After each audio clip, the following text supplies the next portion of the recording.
Today we're going to get into another topic of scales. Coming off of the last video, which had to do with major scales and pentatonic scales, this video we're going to talk about minor scales. And what we heard at the beginning was very appropriate for this time of year. J.S. Bach, Toccata in Fugue in D minor, a really familiar piece, one of the most famous pieces ever written for the organ. And here is some of the music. We're going to come back to this later in the video and explore how this piece really announces itself. This is D minor. So that's going to be by way of introduction to minor. But then what about like a modern day example? I mean, this piece is 400 years old. Like, what about like a current example? Do we still use minor? As you might guess, the answer is emphatically yes. Like all the time, minor is everywhere. And it's very much emphasized in some of the most famous pieces of music that we have in our modern era. For example, this piece, which has garnered an unbelievable 3 billion views on YouTube at the time of this recording.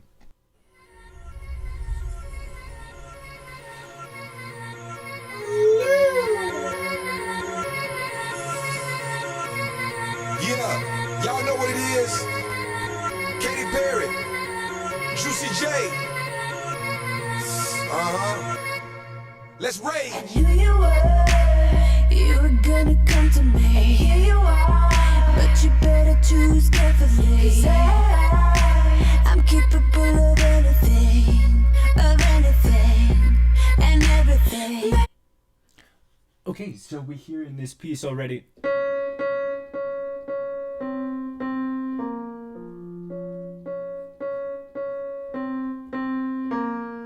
And at the beginning, it was more like.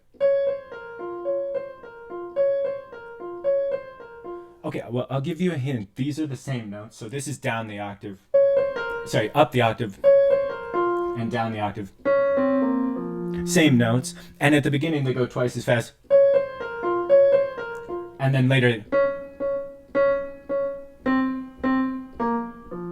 But the same notes. And both emphatically emphasizing minor. So, how are we going to figure out minor scales in all kinds of different keys? That is, how are we going to figure out how a minor scale may start on our keys that we've seen so far? Like C, can we have F minor? Can we have D minor? We can have all of these. So just like major that we saw last week, minor is going to be also a pattern of half steps and whole steps. And the pattern of half steps and whole steps we'll see for minor is this one. Whole, half, whole, half, whole. To review, let's compare that with the major scale. The major scale was, as we saw, whole, half, whole, half. And I put the scale degrees there. You remember that these are the intervals between the notes. So the whole step, the first whole step is between scale degree 1 and 2. The second whole step is between scale degree 2 and 3. The third whole step is then the third in major is a half step, and that's between 3 and 4. And then in the minor scale, I want you to notice that between 1 and 2 is still a whole step. But now between 2 and 3, and this is crucial, it's now a half step. And that's going to be a big difference between major and minor. The major scale, we're going to be used to hearing whole, half. And then in the minor scale, we get whole, half, whole. So those first three already are between scale degrees 1, 2, 3, and 4. Those first three intervals are going to be really important later on. And then up higher in the scale as well, there's slight differences. But I also want you to notice the similarities, right? Okay, so in the major scale, there are 5 whole steps and 2 half steps. And they go whole, half, whole, half.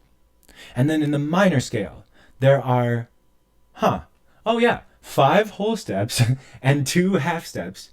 So the same number of whole steps and half steps, right? Now this is going to be really interesting. I want you to think back to the last video. We talked about 2 different ways of rearranging scales. Basically, so like what I mentioned is when we were talking about pentatonic, I showed how you can have one pentatonic scale and then start it on the next note and do the same collection of notes, just from a different, like starting on a different note and ending on a different note. And then you can do that on the third note, start and end on the third note. And you could do that on the fourth note. And so basically you can have all of these different, what we might call modes of the same scale. So the scale is still the same. The collection of pitches is still the same. But we've rotated around, is how I referred to it. I said, like now we've rotated this scale to reach a new mode of the scale. Let's think of it that way. I think if we use scale as the set collection of pitches, and then we talk about how we can start on different scale degrees and end on different scale degrees, those would be modes of that scale. Then with the major and minor scale, what we're going to realize is that these are actually just modes of the same collection of pitches. So I will show you that in a moment. But let's also remember that there was the other way we can move the notes of the scale around, but that's basically is the opposite way. So the first way was we keep this collection of notes the same and we just start on different notes. The other way is that we take the same intervals, the same ratio, the same relationships between the notes, and we uproot those and we place them down on a different set of notes, starting and ending on a different set of notes, but keeping the relationships the same that we had before. That way is going to be what's called transposition, and we're going to end up not with a different mode, but with a whole different scale. For example, going from C major, as we saw, to G major, or to D major, or to F major. So that's what's going to be transposition, transposing the major scale to all those different keys. Now, let's prove that the major and minor scale are actually modes of the same collection of pitches. And I can show you this by extending out the major scale. So now I have 2 octaves here, right? Whole, whole, half, whole, whole, whole, half, and then again, whole, whole, half, whole, whole, whole, half. So all I've done is double the major scale, just gone a little bit further. And I want to show you that if you start on scale degree 6, take a look at this. Then you get whole, half, whole, whole, half, whole, whole. Just keeping the same exact notes, but starting and ending in a different place. In other words, rotating the major scale to start on scale degree 6 is going to result in a minor scale. Let me show you this on the keyboard, because this is super crucial. So in C major, that first one that we discovered, just all the white notes, then that is whole, whole, half, whole, whole, whole, half. But if I start on scale degree 6, 1, 7, 6. Now if I start here, whole, half, whole, whole, half, whole, whole. Now so the same collection, but still just using all the white notes. And I end up with minor. So that just shows that using the same exact collection of notes, I can have a major scale on C and a minor scale there too. In this case, on A. So let's show that in a little bit clearer way on the screen. Familiar C major scale to us now. But as I just showed, if you start on scale degree 6 and you call that scale degree 1 in your minor key, it's always going to be scale degree 6 of the major key that you will find this. You just have a major key, you start on scale degree 6, and voila, you will generate a minor key with the same collection of pitches. And in this case, that's going to be A minor, because as I said before in the last video, starting and ending on a central pitch is what's going to determine the name of the scale. So that's why C to C is called C major. In this case, A to A with the white notes. In other words, the collection of pitches from C major, but starting on scale degree 6, A to A is A minor. And that scale again just sounds like this.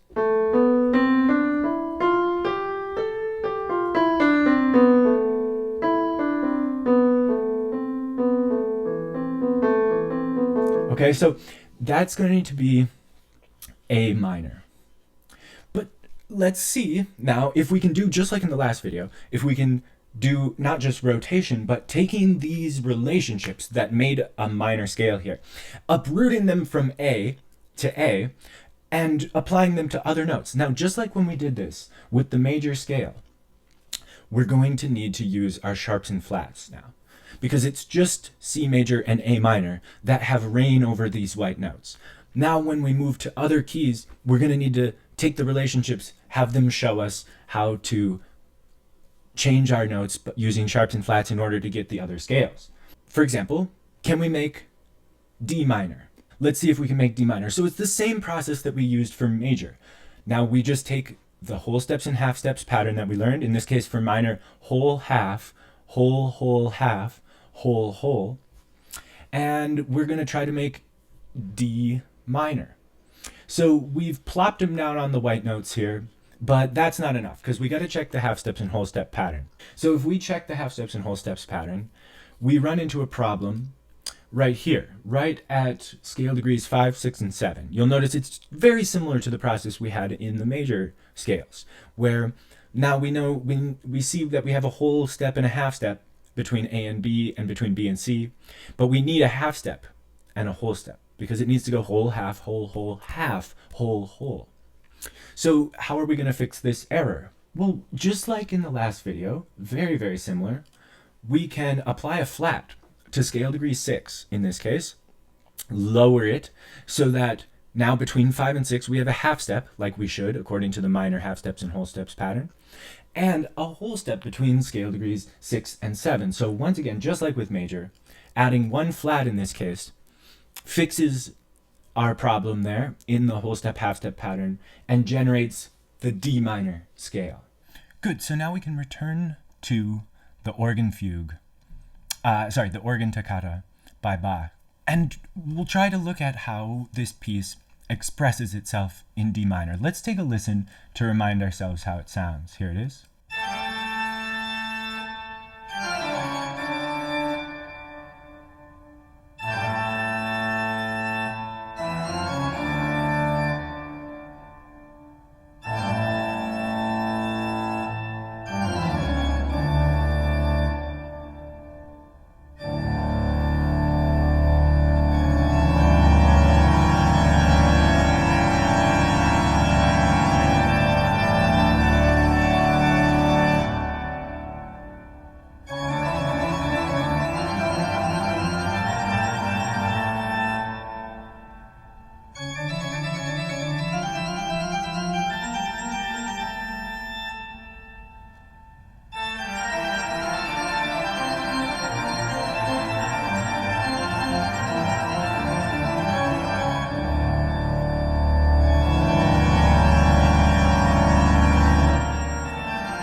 Okay, so really intense, agitated kind of piece, has so much, but basically the three gestures at the beginning that you hear. First, and then lower down, a similar but kind of varied, and then kind of both together.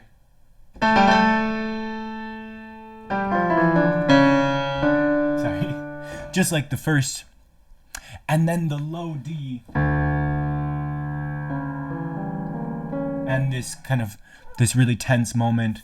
I want to come back to these two moments here because I think some really interesting things can be said about those two moments, the yellow one and the green one. So I'll return to that, but let's start with how this piece is expressing D minor specifically. And so right here at the beginning, we see between the treble clef and the time signature, a new symbol, a flat in the treble clef on the middle line, in the bass clef on the second to lowest line, and in the lower bass clef also on the second to lowest line. By the way, this is three-stave music because it's organ music, and organists, I don't know if you know, but it's like a piano. They have right hand, left hand, that's the upper two. And then the bottom one is actually either your foot or some other plug in the wall that you pull out which lets a low sound out. So basically, the lowest F is the lowest notes, like your sub-bass notes. The 3 flats that are listed there are all on, you'll notice, the second line up from the bottom of the bass clef is B, and the third line up from the bottom of the treble clef in the middle line is B. So these are all saying B flat. And this is indicating that every time we see a B over the course of this piece, we are supposed to play B flat. And that's because the piece overall is in D minor. And as we saw just now, D minor has specifically B flat in its key signature. This is what we are going to learn is called a key signature. In other words, the notes placed at the beginning by the clef or between the clef and the time signature that let us know which notes are to be flatted or sharped all the time in the piece. So every time we see B, unless it's raised with a natural sign, every time we see a normal B now, we will play B flat because we're in D minor overall. So that's the function of the key signature. It just makes it so we don't have to write flat every time we see a B. They're just there at the beginning, so we know every time we see a B, we'll play B flat. But what else about this is D minor? Because as we learned, a collection of pitches, for example, having 1 flat, is not necessarily enough to say this is minor, because just like we saw with C major and A minor, we had the same collection of pitches, but just rearranged. So C major, if we went from C to C, was C major, the white notes. But when we took the white notes and we went from A to A, it was suddenly A minor. So the same collection of pitches doesn't tell us if it's major or minor. What does then tell us if it's major or minor? Answer is it's kind of like the rhythm. It's patterns of emphasis. So where we emphasize the notes, that's going to tell us what key we're in. So basically here, when we see a whole bunch of notes here, we got to look close at what notes they are and how they might be emphasizing minor over major. So in this case, we see right away at the beginning 5 with a trill, but in fact this is a downward trill, it goes from A to G. And then 5, 4, 3, 2, 1, 7, back to 1. And fast that goes. But the essence of it is 5, 4, 3, 2.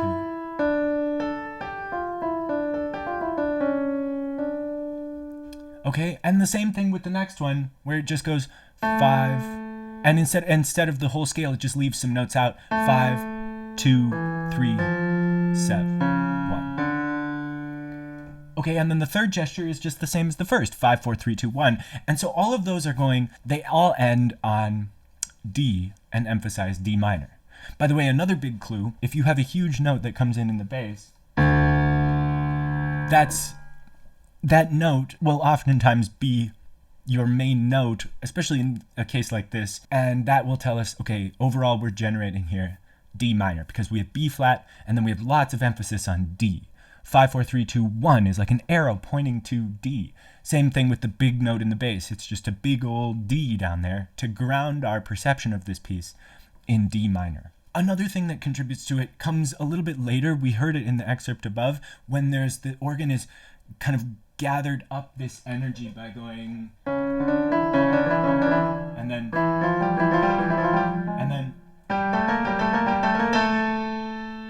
and then it has this huge fluttery descent. And I don't know if you go back and listen to it again to see if you can find this part where suddenly we have this huge fluttery.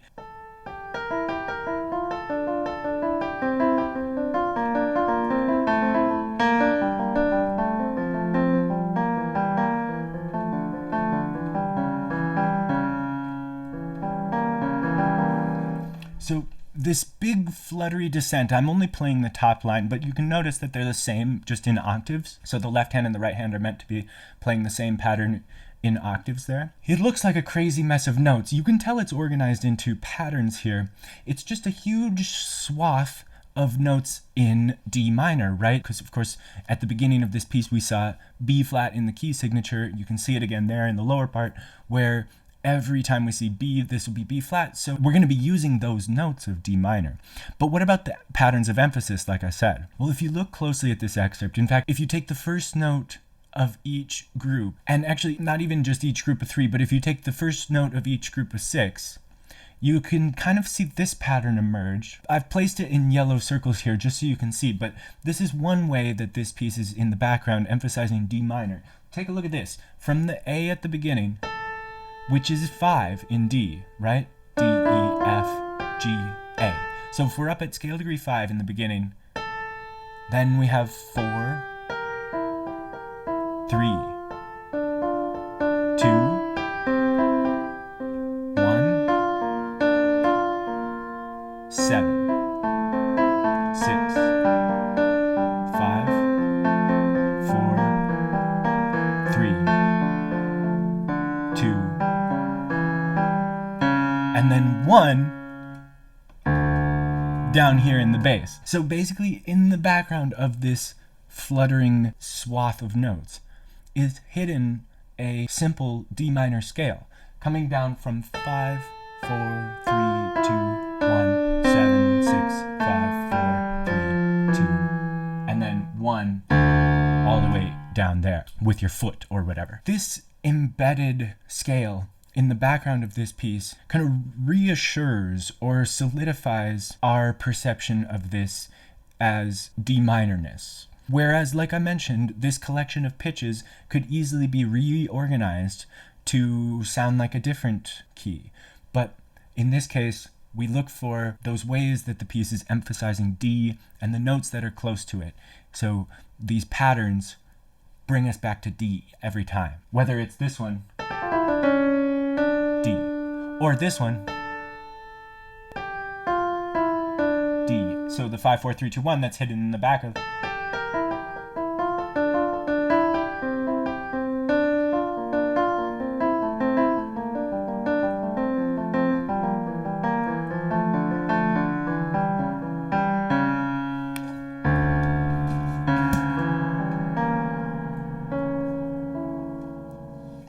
So like I said, all of that really serves to bring home D minor. So now I want to address this, what I've just highlighted in the yellow box there. This moment, and also the fact that every time we've seen, well, almost every time we've seen the note C, for example, right before this yellow box too, and within the yellow box, you can see that C is there, but it's sharp, and there's a sharp on it. So why is that? And actually, if you think back to the first page, there was also, every time we saw a C, C sharp, D.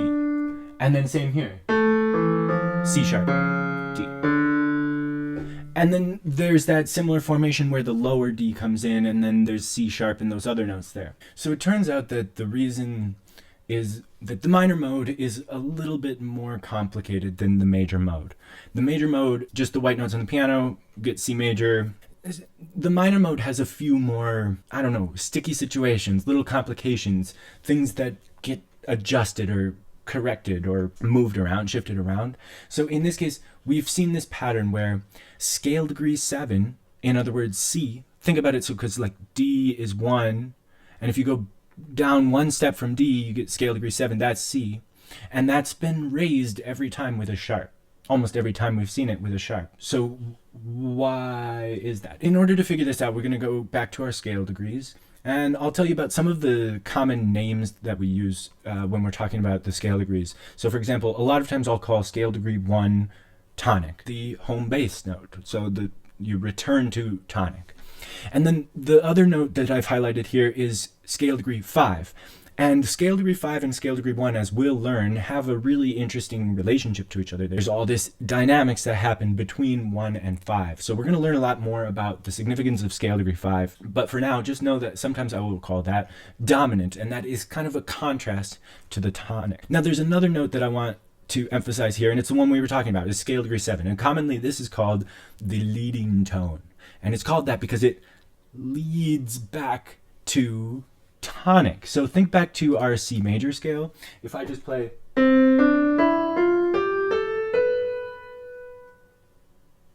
you feel some kind of, like it wants to resolve. There's a tendency, at least, and our expectation to have that note reach the tonic again. Scale degree 7 has this built-in sort of expectation in it. It sort of feels like it wants to go up by half step. So that's the case in major. But when we play a minor scale,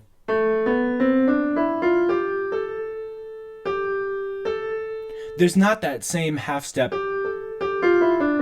There's not the same half step that major had between 7 and 8, or between 7 and 1. So the leading tone doesn't have very much of its leading quality.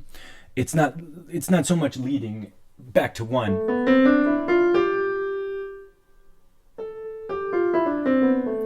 But what if we had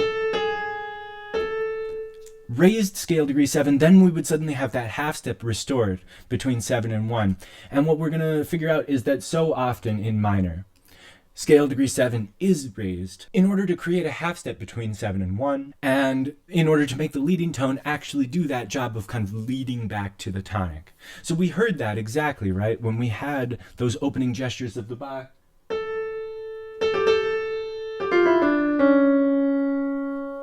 And it leads back up. Okay, let's return to the score and see that in action. So take a look here.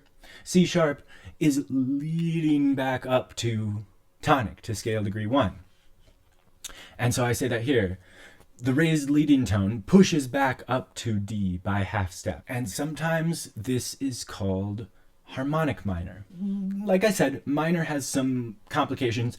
To make it easier on ourselves, let's just make a big chart here. And I'm referring to these as common alterations in minor, just to get us used to this. So the D minor natural minor scale is the one we started with. And that's the one we got by just using the pattern of half steps and whole steps.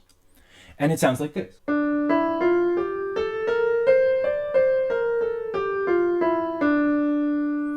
And that's the collection of notes with one flat, and is directly derived from its relative, the major key that has the same collection of notes. We didn't actually talk about this because we just derived it using the half steps and whole steps pattern.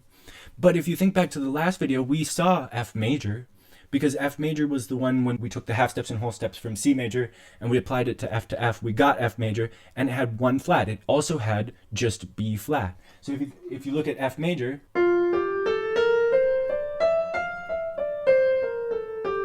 it's just all the white notes starting and ending on F with B flat instead of B. And same with D minor, which is scale degree 6 of F. 6. And then we start here.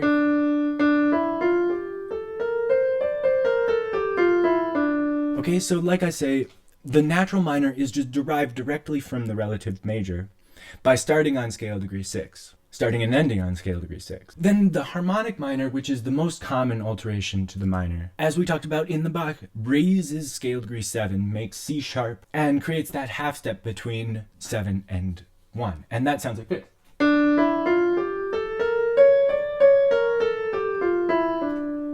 Okay, so we have this, and then this.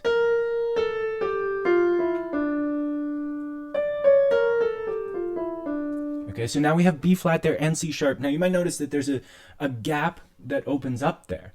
It's actually interesting because now it becomes not just half steps and whole steps, but we have half step, 3 half steps. Too big, it's not even a whole step anymore. The space between B flat and C sharp there is now bigger than a half step and whole step. It's actually a half step plus a whole step. It's 3 half steps there.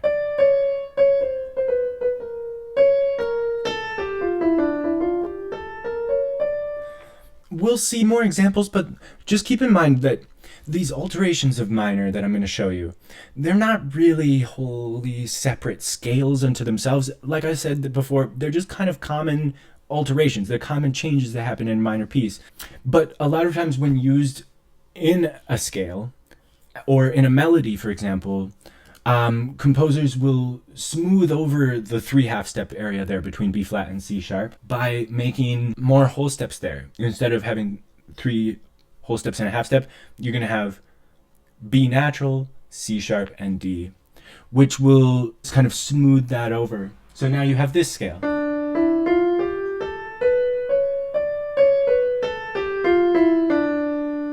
With B natural and C sharp there. Now what I want you to notice is once we've gotten these alterations of minor, we've had natural minor where we only had the notes that were derived directly from the relative major by finding scale degree 6. Then we had harmonic minor, which raised scale degree 7. And then we had melodic minor, which raised scale degrees 6 and 7. And this could apply to any minor scale. But what I want you to know is now we are super close to D major. All that's left is one more note to be raised, and we've gone all the way from D minor to D major. So the last note that gets raised is scale degree 3. And this is really important to pay attention to, because like I said at the beginning, the first whole half in the major scale versus the whole in the minor scale is going to be what really catches our ears. And you'll notice here, I've highlighted all 3 minor scales, versions of the minor scale in yellow. The natural minor, the harmonic minor, the melodic minor, they are all minor. And the main reason they're all minor is because scale degree 3 is F natural. Because once scale degree 3 becomes F sharp, once scale degree 3 is raised, then we enter the world of major. So if I play all these in succession, you will here's the natural minor. And the harmonic minor. The melodic minor.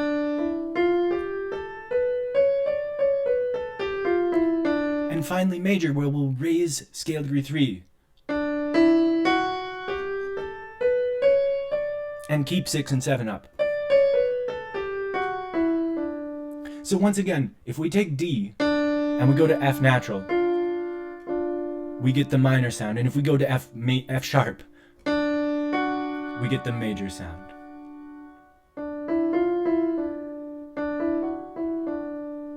So, a couple things to notice, and we'll come back to this a lot, but if you want to go from any minor scale to the major scale, all we need to do is, it's shown here, all you need to do is raise scale degrees 7, 6, and 3. If you do that, if you go to A minor, and you go to scale degree 3 and you raise it up by a half step, go to scale degree 6, raise it up by a half step, and go to scale degree 7, raise it up by a half step. You raise 3, 6, and 7 by a half step, and you will end up with A major. The same applies to any minor key. All you need to do is raise 3, 6, and 7, and you'll get to major.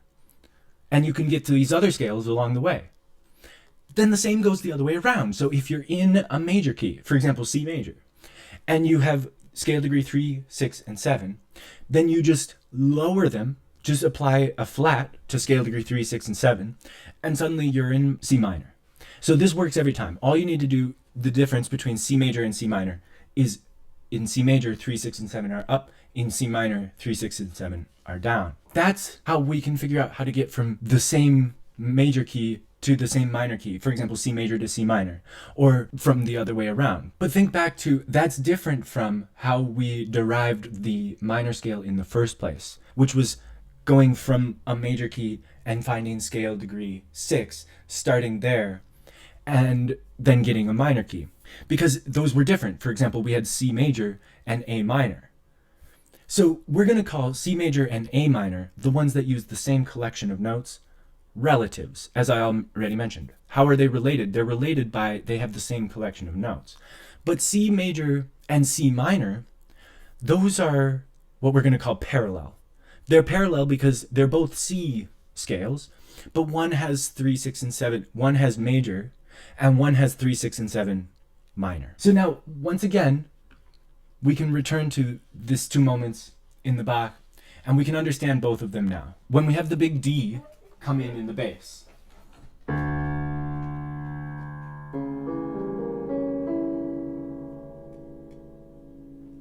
we notice that with C sharp against the D, we get this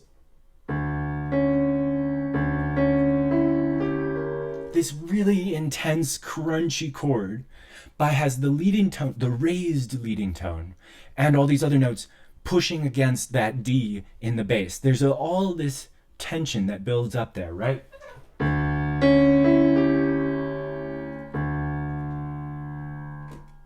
And then where it's green, we see a new note come in. F sharp. The third. Scale degree 3 in D minor, D, E, F. F has now become raised, so this really tense, huge chord